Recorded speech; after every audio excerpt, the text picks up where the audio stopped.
Militer Rusia meluncurkan rentetan serangan malam demi membombardir benteng nasionalis Ukraina di dalam hutan. Rekamannya beredar di Telegram pada Senin 6 Maret 2023. Sebelum dihancurkan, puluhan nasionalis Ukraina telah meninggalkan bentengnya, sehingga tak ada korban jiwa yang dilaporkan dalam serangan artileri Rusia ini. Dalam keterangan unggahan disebutkan militer Rusia terus berusaha menggusur nasionalis Ukraina dari bentengnya. Sayangnya, tidak dirincikan lokasi hutan yang diserang ini.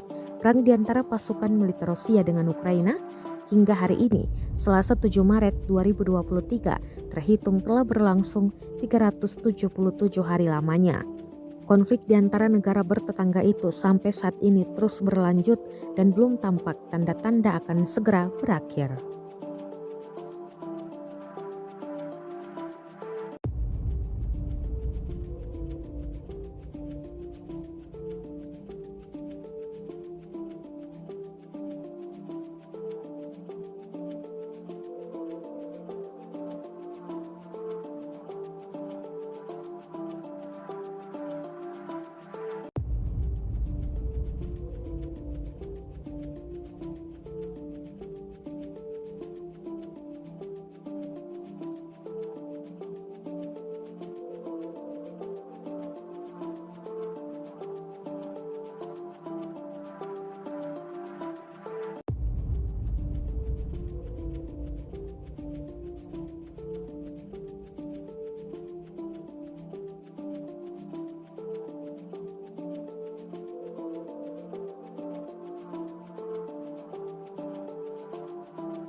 Terima kasih sudah nonton.